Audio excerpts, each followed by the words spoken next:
up for your next comedian, the very funny Sareth Ney. So my name is Sareth. I was born on the island of Dr. Moreau, which explains why I look like a sea turtle with dolphin teeth.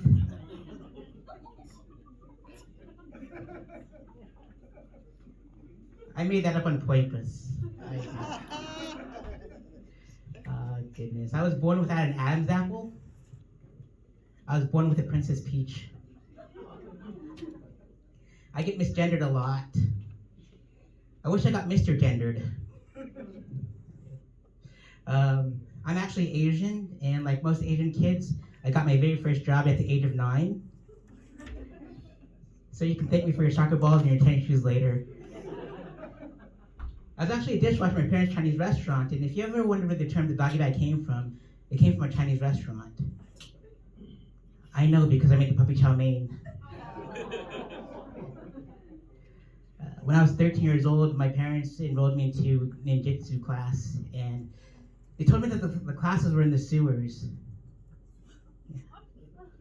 I learned how to fight from a rat is what I'm trying to get at, folks. I learned how to wrestle from a gator. They told me to call him Master Gator.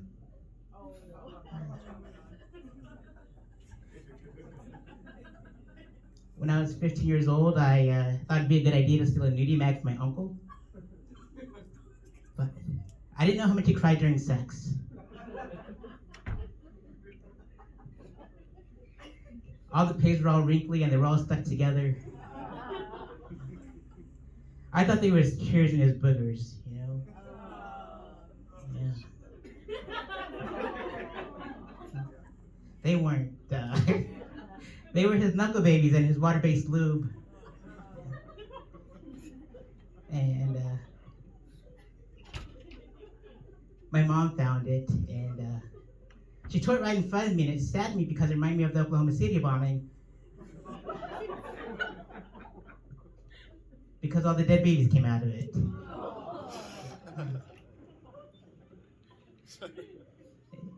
In my 20s, I moved out to Los Angeles, and I would get mistaken for 4 celebrities all the time. I would get mistaken for Leonardo, Michelangelo, Raphael, Brad Pitt. Those were the 4. I'm kidding, it was Donatello. While I was out there, I visited this very gay-friendly part of town called West Hollywood, and there's this crosswalk that's all rainbow colors all the way around, and I thought by crossing it, I'd run into a leprechaun and get a bag of Skittles. But I didn't. I ran into this big gay bear with a nice whip. And by nice whip, I mean a BMW. He said, "Hey, Cub." I'm like, "I'm not a Cub. I'm a Rockies fan. I'm from Colorado. You should go to a bathhouse." I didn't know what a bathhouse was, folks. So I go to this place, had all these holes in the walls. And I thought I had a termite problem. But it didn't. Because out of nowhere, this pecker hits me right in the back of the leg. And I'm like, what the Tanya Harding is going on around here? And from another wall, this pecker hits me right in the face.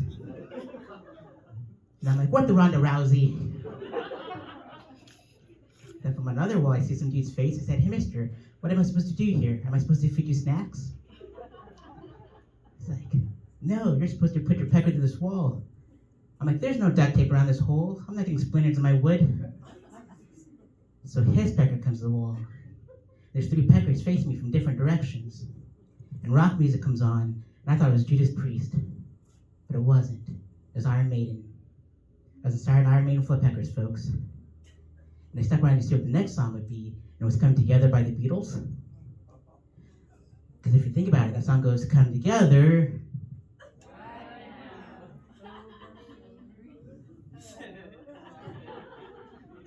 And I was drenched, folks. All right, give it up for yourselves. Give it up for Madcaps. Tip your bartender. Coming up next is the most flexible comic you'll see tonight. Give it up for Mr. Danny Esposito.